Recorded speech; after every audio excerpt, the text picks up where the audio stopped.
Hello, Theater 1 class. Today is Tuesday, December 8th. I am assuming that everybody is working on their children's theater projects at the moment. Those are due this Friday. So please make sure that you are, taking the time to make it an example of your best work. In class this week, we are actually going to be learning about the golden age of American radio, and in anticipation of listening to some of Wolfpack Theater's excerpts from It's a Wonderful Life. That is our fall production that we're doing. And you will get to experience some of it here in class with a lesson that goes along with it.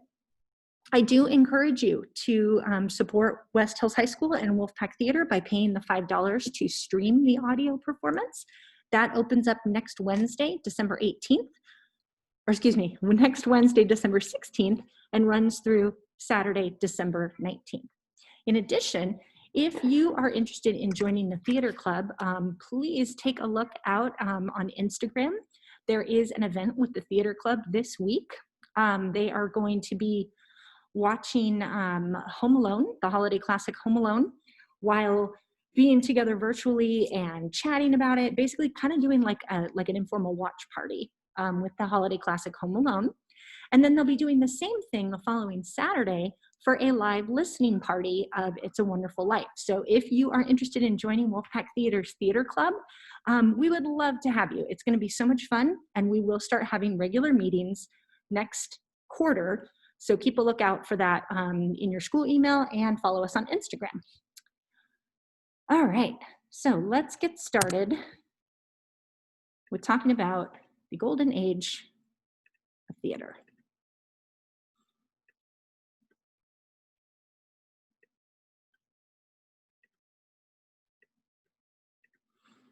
Excuse me, I said golden age of theater. I meant golden age of American radio.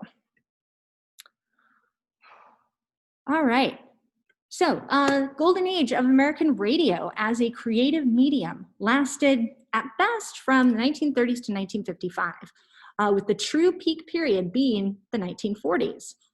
Writer, producer, director Norman Corwin, one of radio's brightest talents, ruefully made the point that radio's most creative era was the shortest golden age in history.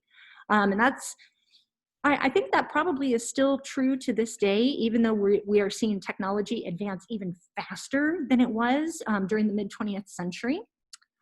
But during its brief heyday, however, dramatic radio thrived and was a vital part of American culture. As would become true with television in later decades, frequently used expressions from popular programs became part of the vernacular. That means the common language of the American people. People arranged their personal schedules as they later did with television around their favorite programs. So one of the major historical milestones in American radio history and American theater history is actually the concept of vaudeville as an art form. Much of the programming in the early period of American radio sounded like a popular vaudeville theater circuit, from whence came many of radio's early personalities. So announcers were often selected not merely for their voice quality, but for their ability to play the piano or some other instrument in order to fill unexpected gaps in programs. Because few stations could afford to pay performers, early programs centered on what was available, such as a professor holding forth on a current issue, a visiting singing star, or a local band. Music was predominant. Music was huge in vaudeville and in the radio, occupying 2/3 to 3/4 of most stations, slowly expanding airtime. Virtually all other time was given over to some kind of talk or information content. Rare were stations such as Westinghouse's KYW in Chicago, which specialized in a specific format, in this case, live broadcasts of opera. So you might be thinking, okay, that was a huge mouthful, so what? Well, vaudeville kind of prided itself on having all kinds of different genres, right? Comedy was predominant, musicals were predominant.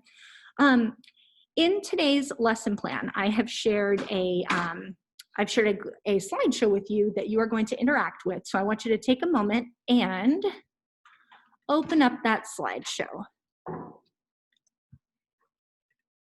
So right here. attend or watch class, and that should say begin, begin the assignment on the golden age of American radio. So again, take about 2 minutes. Let's have everybody open that up.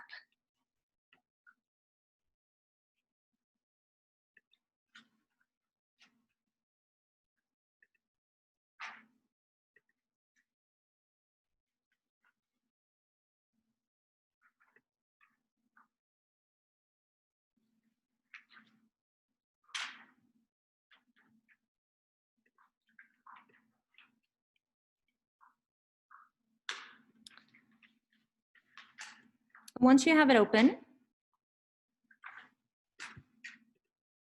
I'd like you to click on that link.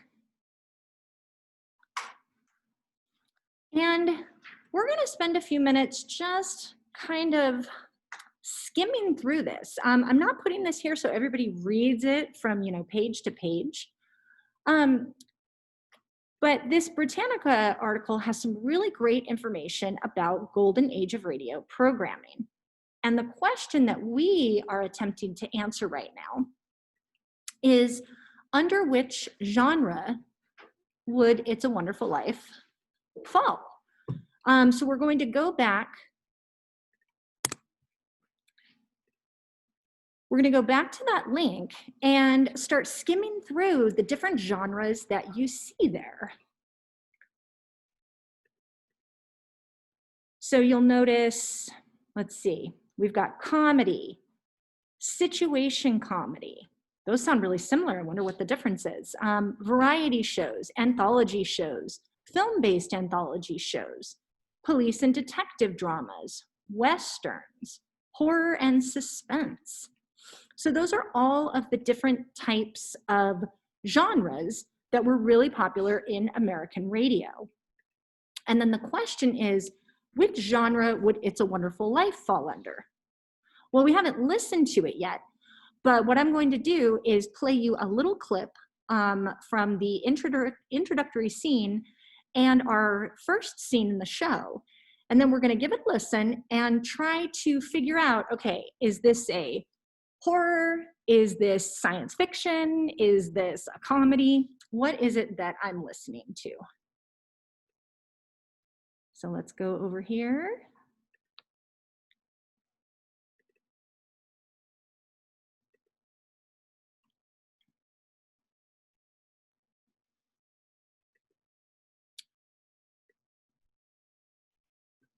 And let's give it a listen.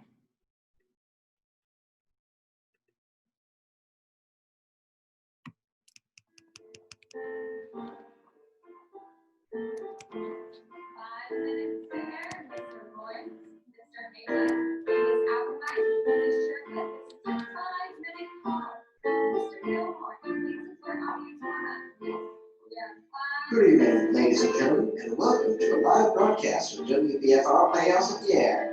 We thank you for braving the weather this Christmas Eve, and we'll be glad you did when you get the story we have for you tonight. It's a Wonderful Life. Very good, thank you, ladies and gentlemen.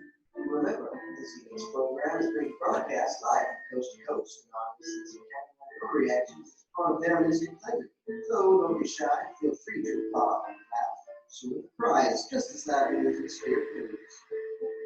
I'm getting a signal from our state manager that we're going live on air in just less than 30 minutes.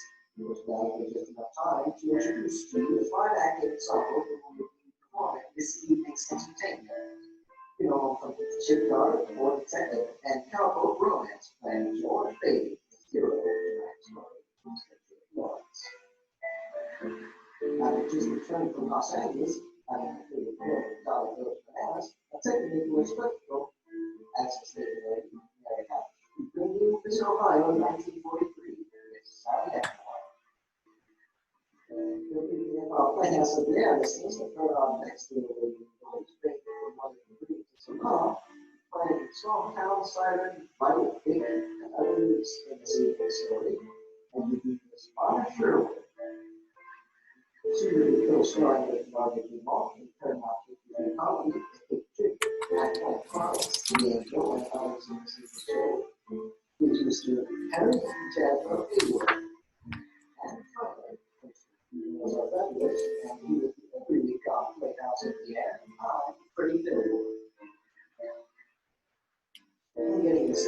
call stay here. We'll be on air in 20 seconds. Thank you all for coming this evening. Enjoy the broadcast. This is WPFR Playhouse of the Air. Okay, so that was our first intro.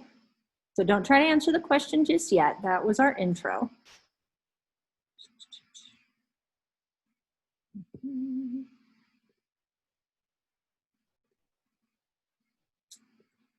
All right, now remember those possibilities for genre, and let's figure out what it might be.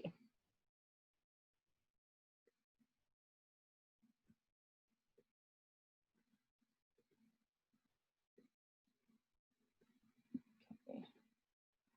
Bear with me. Okay. Good evening, ladies and gentlemen, boys, girls, young and old and new. Greetings from WPFR Studio. Go ahead in Manhattan, New York, right here in the US of A. I'm your host, Freddie Fillmore, and it's my pleasure to bring you your favorite stories this and every week on WPFR Playhouse on the Air. Tonight, we bring you a real feel-good heart moment, perfect for this or any Christmas Eve. It's a Wonderful Life. We begin our story in the little town of Bedford Falls, New York, US of A, where a number of people in the town are praying for their dear friend, a typical American dreamer named George Bailey. Dear God, please look over my husband, George. George is a good boy, you know that. My son has always gone out of his way to give others a hand. Now it's him who needs the help. Help my big brother George. He's done so much for all of us. More for me than I remember. I remember all the times he would stay late after work and not ask a cent. The world needs more like George Bailey. George Bailey never thinks about himself. I would never move over my head if it wasn't for him. If it wasn't for him, I would have given up long ago. I must have taken the last thing we had. He had no sense of business, that George Bailey. Just like his father, none of the Baileys were ever businessmen. It's his own fault if he wasn't prepared for times like these. Like me, I have a wicked mother. We put him through all this. Something's the matter with Daddy. Please help my Daddy. Please. Should we pray for him, Mommy? Yes, Susan, pray. Pray very hard. All right. So, what do we think? What kind of a genre are we looking at here? Do we think it's a comedy? Anybody here in class think that sounds like a comedy? Why not? Because it's not funny. Well, I have found that oftentimes that's not the greatest indicator of whether or not something intends to be funny, but very good point. Yes, it's not funny. What do you think it could be? Do you have a word you would use to describe it?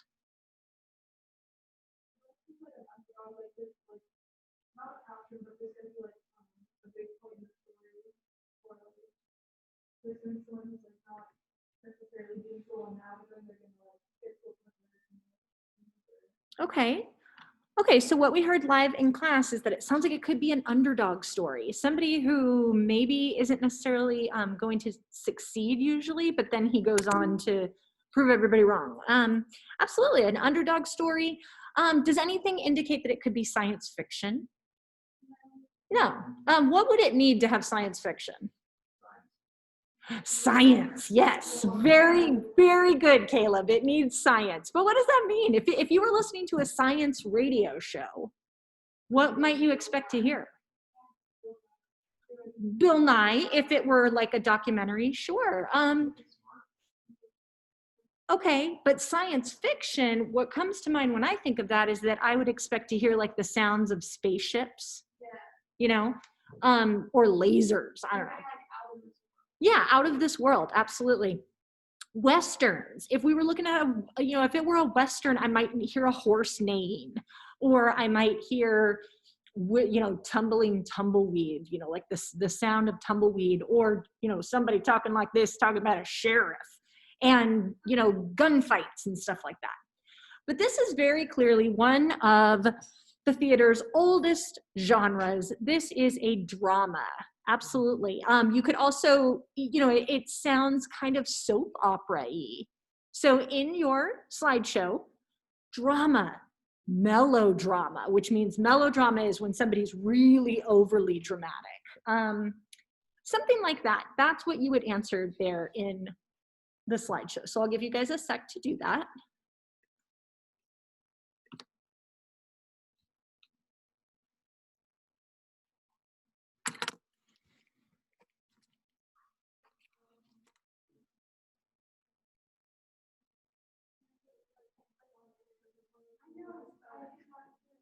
Oh, and so Google Slides isn't doing spell check for you? I know, it's almost like your brains have to work harder to remember how to spell things. The struggle is real. The struggle is real.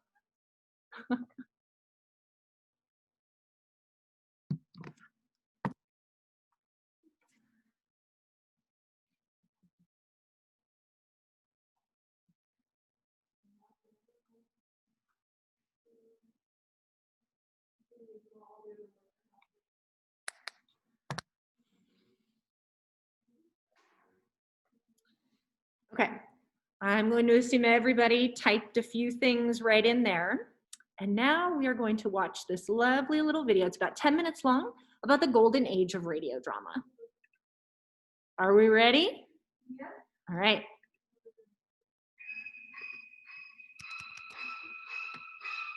The shower scene in Alfred Hitchcock's Psycho, Jack Nicholson's crazed expression in The Shining. Think about some of your favorite horror movies and indelible images come to mind. Same thing for scary TV shows. But you don't need shocking visuals to terrify an audience. There's always been something extra creepy about old-time radio. I'm David First. We're taking a closer listen to the way sound is used to tell stories in a series of podcasts. This time we open the creaking door on the golden age of radio.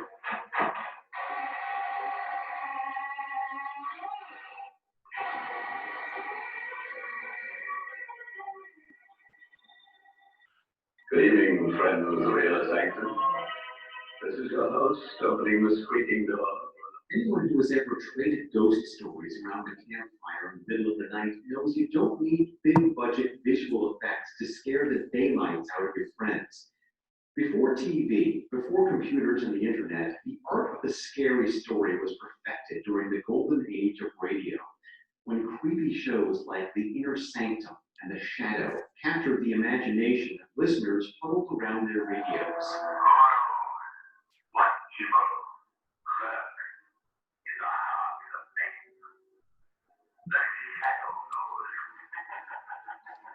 First, take a menacing announcer, add some colorful descriptions of scenes of gore, throw in that creepy organ music and a few crazy laughs, and you have the recipe for success and goosebumps. Our object is to make your spine tingle in your hair stand on end. That's right. My name is Ed Walker, and I host a program of old-time radio shows called The Big Broadcast. Now, the golden age of radio was actually smaller than we think. I guess it started in the 30s during the Depression and ran until television kind of took it over in the late 50s. But it goes back to the early 1930s when people didn't have the money to go out and go to nightclubs. People would sit home in their living rooms staring at the light on the radio, listening to their favorite shows. Tell me, hello, alone theater. Alone in the night and frightened? Radio seemed to specialize in tales of terror, dread, and horror. Sure, there was music and news and comedy, but according to the book Terror on the Air, Horror Radio in America by Richard J. Hand, in the late 1940s, more than 80 horror and suspense shows were on the air every week. It was a Friday night, and I think I was already a little nervous as I drove north into the mountains. Nearly all of these shows would have been done live, with performers gathered around microphones, musicians playing along, and the sound effects wizards working their magic, performing the entire story from beginning to end, no breaks, and no chance to redo any mistakes. Like in live theater, it all added to the excitement of the performance. The sound men had scripts, just like the actors and the musicians, and they would have the sound effects written into the scripts. They were like punctuation marks, footsteps going across the street or galloping horses. They had to get right on cue. If a guy hit somebody in the jaw, they had to connect with the guy on the mic going, oh, you know. It was very, very well timed, believe me. If the script called for footsteps, the sound men made footsteps. If the script called for something slightly more, well, gory, they had to come up with some creative ideas. You stab somebody, you stick a knife in the head of cabbage. They would listen to them on the mics and see if it sounded anything like they imagined that would actually sound like. They were very ingenious guys. There's actually a profound difference between the sounds, say, on radio and the sound design you do for motion pictures. Sound designer Ben Burt created sounds for classic Hollywood movies like the Star Wars series and WALL-E. In motion pictures, the sounds that are added to a movie are there to enhance images that are already there. In radio, the sounds are there to completely inspire the image in the mind of the audience. It really is a different creative relationship with sound. Of course, the wonderful thing on the radio is that because nobody was seeing what you were doing, you could find a way of making the correct sound without having to worry about anybody seeing what you were actually doing. Brian Belanger is the director of the National Capital Radio and Television Museum. Standing at the museum's sound effects table, he demonstrates how some of the classic effects were done. In the golden age of radio, of course, sound effects were extremely important. The dramas that had extremely good sound effects tended to be ones that people liked better. So the first one I'll demonstrate is a little black box with a handle on top that makes the sound of a squeaking door like for a haunted house.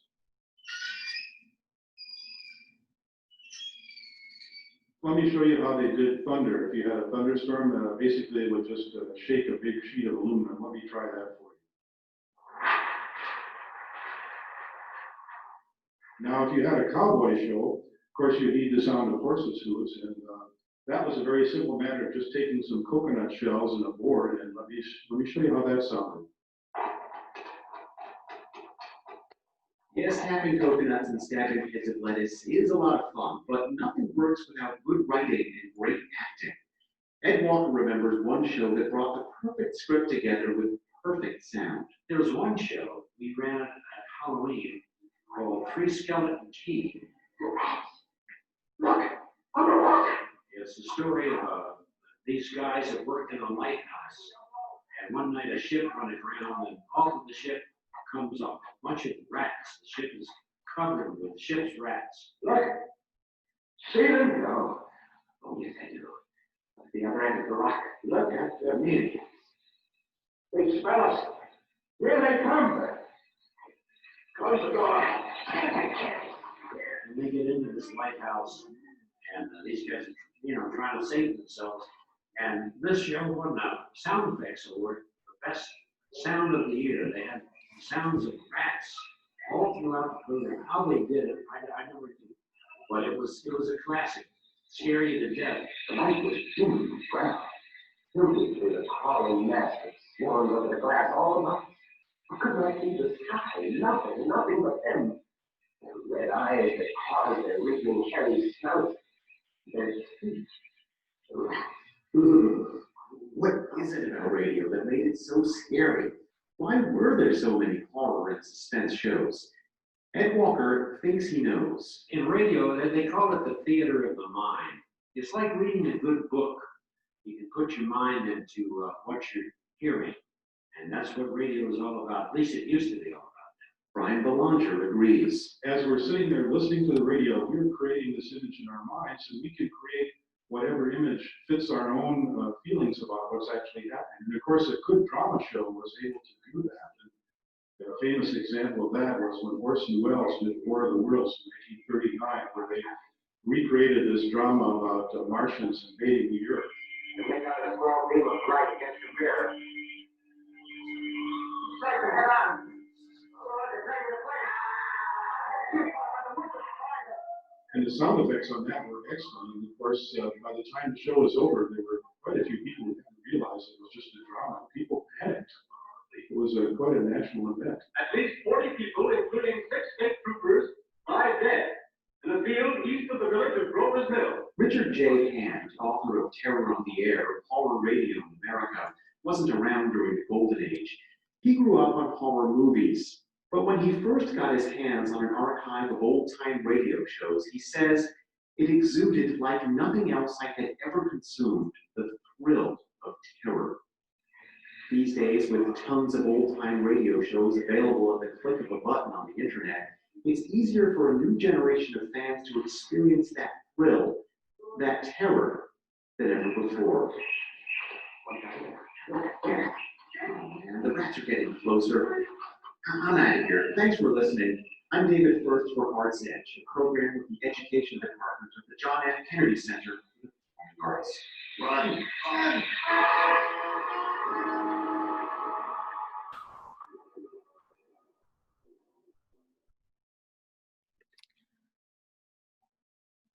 Okay, so hopefully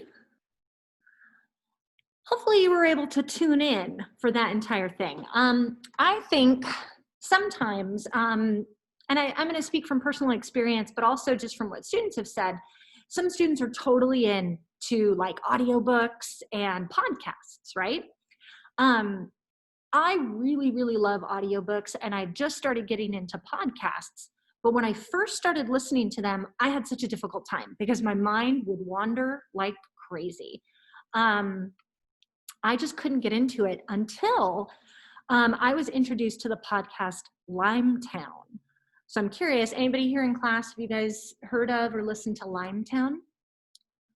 Okay, well, if I had had more sophomores in my class right now, everybody's hand would have raised up because we actually studied Limetown as a literary text. It is a piece of fiction. It's a fictional podcast. It's science fiction, and it's dystopian, and it's creepy. And when I was listening to it, there were so many elements that were similar to what the gentleman just discussed in the video that I just posted, or not posted, the video that we just listened to. This idea that a story could really grip us just with sound effects. And I don't know why actually that it was so revolutionary to me, because as many of you know, my background is in film. Sound is one of the big 4 elements of formal film analysis. There's what we call mise-en-scène, which means everything in the frame. Cinematography, which is the art of the camera work, the moving camera. Editing, the splicing together of different scenes, different moments. And then there's sound. And director Francis Ford Coppola once argued that 50% of a movie is actually sound. And that's really interesting because, yeah, if you were to take the sound design out of, I don't know, any great, any of the last 10 films that I have watched this year, because we've all been watching a lot of movies, right? During the pandemic, we've been devouring movies and TV shows and binge watching and all that kind of stuff. Consider what happens if you take all the sound out of it. Yes, there's visuals. Yes, visuals captivate us. But here's what I've noticed. Let's take a horror movie, for example, right? When I was a kid, I used to love horror movies, right? But my parents didn't want me to see scary stuff. So what would they do? If we were watching a scary movie, what do you think they did? They covered my eyes, right? But I could still hear everything that was going on. And I actually found that I was more terrified if I couldn't see what was happening, but I could hear it. Just out of curiosity, anybody live here with me, have you noticed this before? Yeah. When I became a parent, if I didn't want my kids to be exposed to something scary, it wasn't close your eyes. It was cover your ears and turn away from the screen. Because I remembered so distinctly how very, very powerful sound is. That's not to say images aren't powerful too. Oh my goodness, images are so powerful.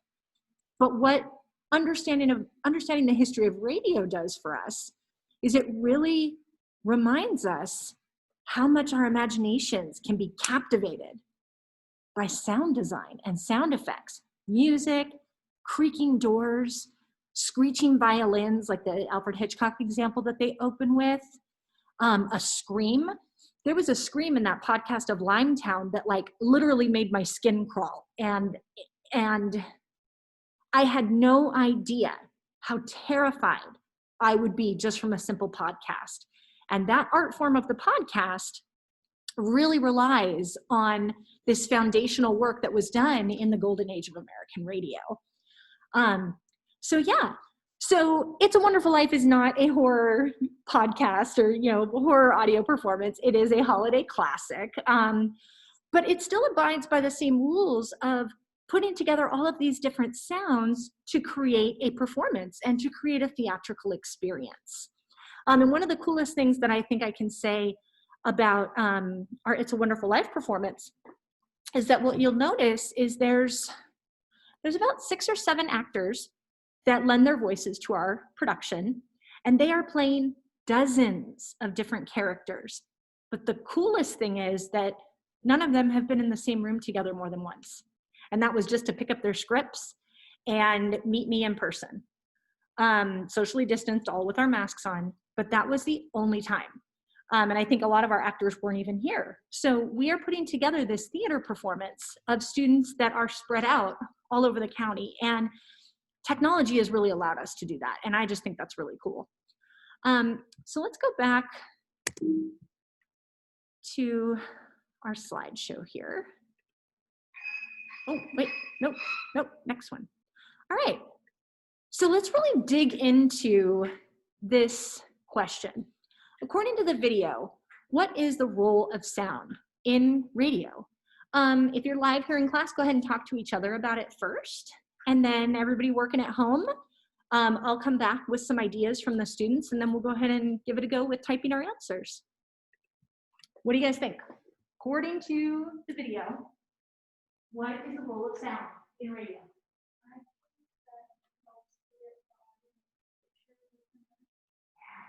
Yes. What did he call it? He called it a theater of the mind. Yeah. Ooh. Good. What else? Sense of reality. It brings the story to life. Brings the story to life. Okay.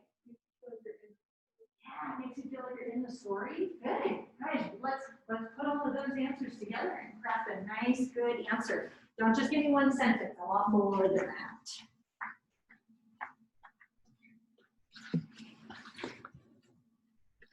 So some ideas that just came up here in class is that the sound engages the imagination. The narrator called it the theater of the mind.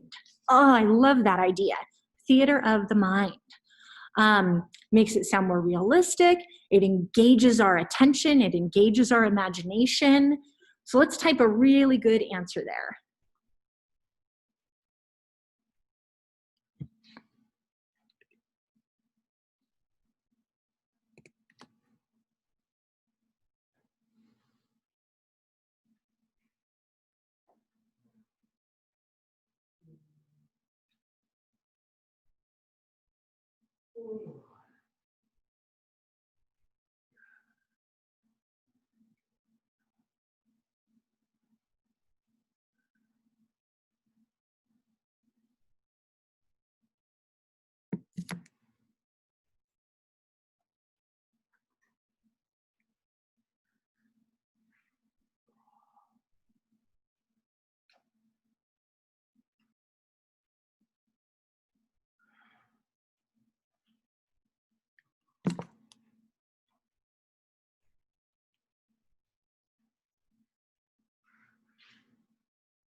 So we are coming into the last 5 minutes of class right now. If you're watching this later at home, please don't try to work through the rest of the slideshow until you attend live class each day this week or watch the video afterwards. You don't have access to the materials yet that you need to be able to answer some of the questions later on in the slideshow. The slideshow is not due until Friday. So just make sure that you are attending class or watching class later, and you won't have to do a whole bunch of excess work later on. There's a few more slides in here, but I'm actually in the process of still editing it. So like I said, let me repeat, do not try to rush through this and turn it in today. It's not due today. And a lot of the materials that you need are not even linked to it yet because I don't want anybody trying to do all of this in one go. So for those of you learning from home, that is what I have for you today. Please continue working on your children's book videos. Those are due this week.